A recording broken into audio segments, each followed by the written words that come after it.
Samantha seemed like the perfect fiancé. She looked like a model, spoke politely, and came from a rich and traditional family. To everyone around, she and James looked like the ideal couple. He was the only son of a respected and quiet family. She was charming, elegant, and well-educated. Everything about Samantha seemed to fit perfectly into the high society world, at least at first. One morning, James called his mother Victoria. His voice sounded sad. He was getting ready for a business trip and felt bad because he couldn't be with Samantha on her birthday. She tried to hide it, Mom, but I know she was disappointed. Her parents live in another country, and I think she feels lonely, he said. Victoria listened carefully. She was a kind and wise woman with strong mother's instincts. She had never met Samantha in person, but she always trusted her son's choices. So she decided it was a good time to meet her. "What if I go to your house and surprise her?" Victoria suggested. "I can spend her birthday with her. I don't think she should be alone that day." James was surprised by the idea, but he liked it.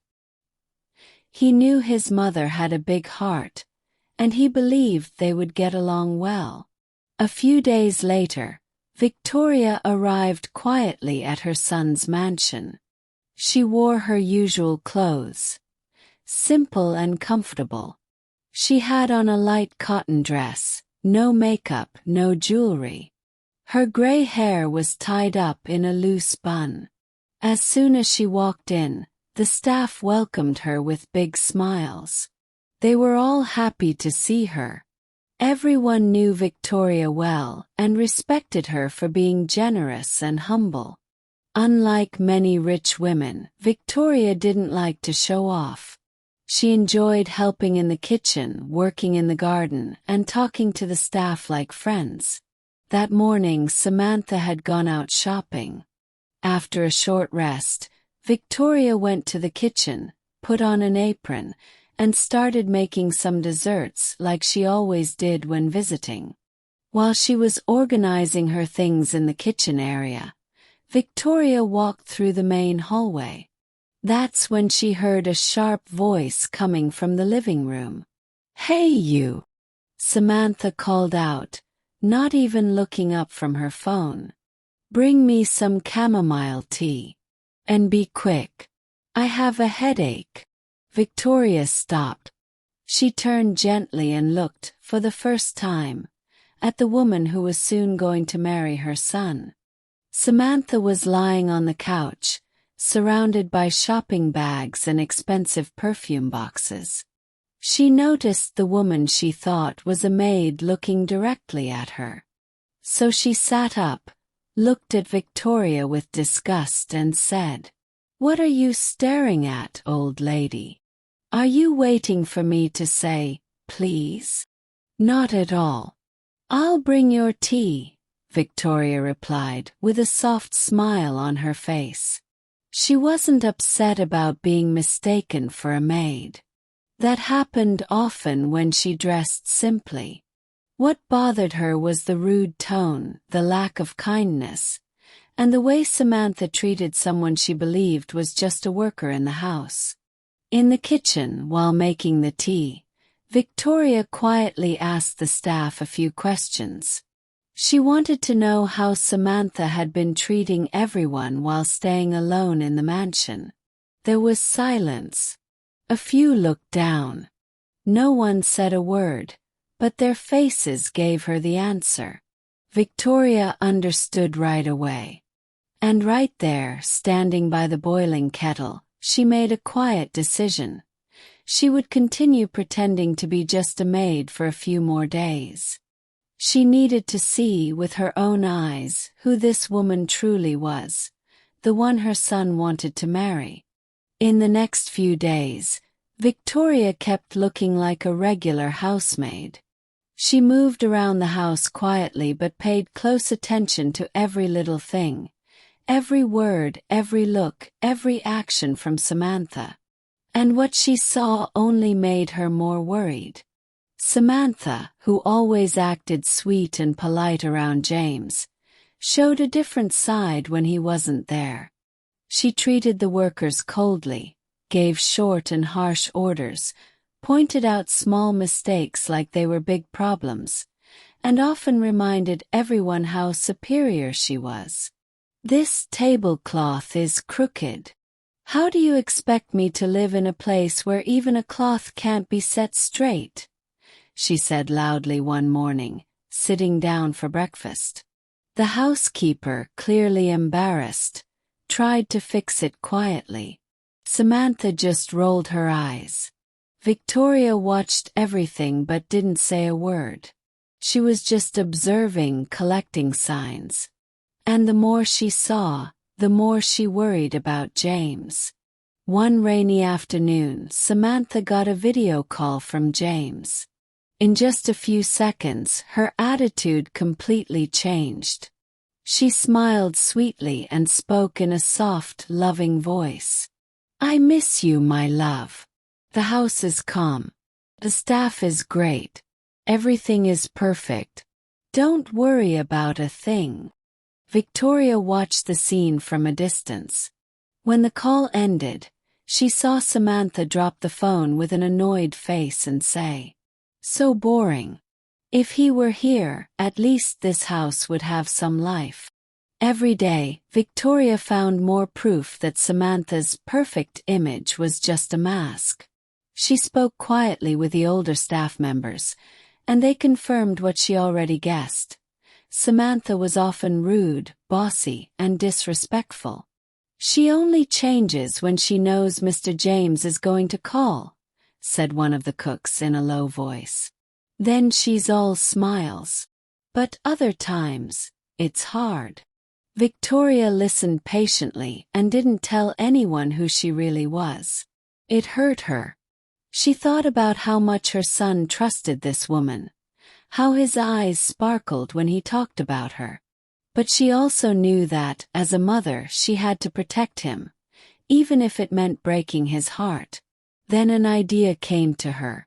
Samantha's birthday was coming soon. Victoria offered to take care of everything. The dinner, the decorations, and the cake.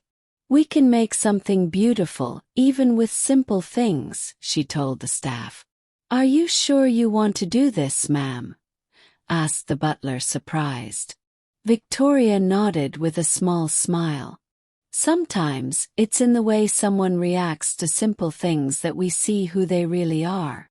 And so, with the help of the workers, Victoria began to prepare a special birthday dinner. It wouldn't be fancy, but it would be made with love, and it would be the perfect stage for the big reveal. Samantha's birthday arrived. The mansion was decorated with fresh flowers from the garden, soft candles in the dining room, and a table carefully set with elegant dishes. Nothing too fancy. The staff, led by Victoria, had prepared everything with love and care. The dinner would be simple but full of heart. Samantha came down the stairs wearing a shiny silk dress, high heels, and perfect makeup. When she saw the decorations, her eyes sparkled, not from gratitude, but from pride at being celebrated. "Finally, something that matches my level," she whispered, pleased. "I guess James planned all of this from afar, right?" None of the staff answered. Samantha took the silence as a yes and lifted her chin, proud. "Well, at least he has good taste. And you all? Not bad. You didn't mess it up this time." While she poured herself some wine, Victoria walked out from the kitchen. But this time she wasn't wearing an apron.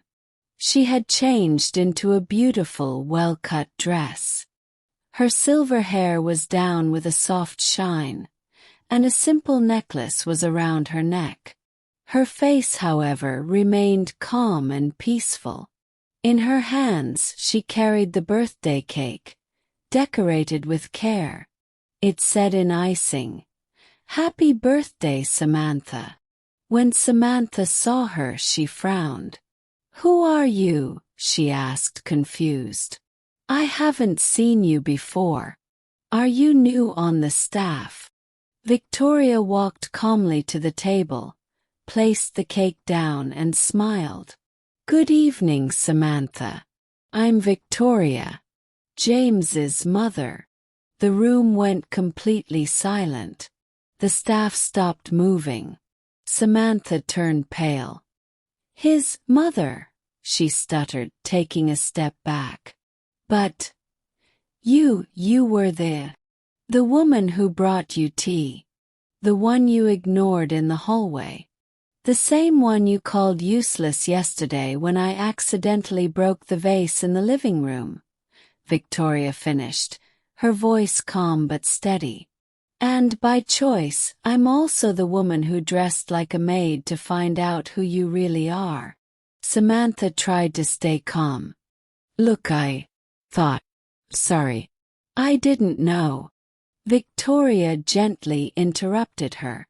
"Knowing who someone is should not change how you treat them. True manners are not selective." Samantha looked around, hoping someone would support her. But the eyes of the staff were all on her, and none of them were friendly. She tried to smile. "I think this is just a misunderstanding. I was stressed and—" "Stress shows who we are, not hides it," Victoria said calmly. "And what you showed, Samantha, made me sad. Sad for me, for this house, but mostly for James." Then Victoria took an envelope from her pocket and handed it to Samantha. "James asked me to give you this during dinner." Still shaking, Samantha opened it. It was a short, handwritten note. "Happy birthday, Sam. I can't be there today. But my mom is the best company I could send. I trust her completely. With love, James." Samantha lowered the note slowly. Her face was now red with shame. She didn't say a word. She just grabbed her purse and quickly went upstairs. The next day, she left the mansion. 2 days later, James came back from his trip. Victoria met him in the garden as always. She told him everything. No anger, no drama, just the truth. James listened in silence, eyes lowered. "I just needed to see it with my own eyes," Victoria said in the end. James nodded. He wasn't hurt. Actually, he felt relieved. He had already started to feel unsure, but had been too busy to look deeper.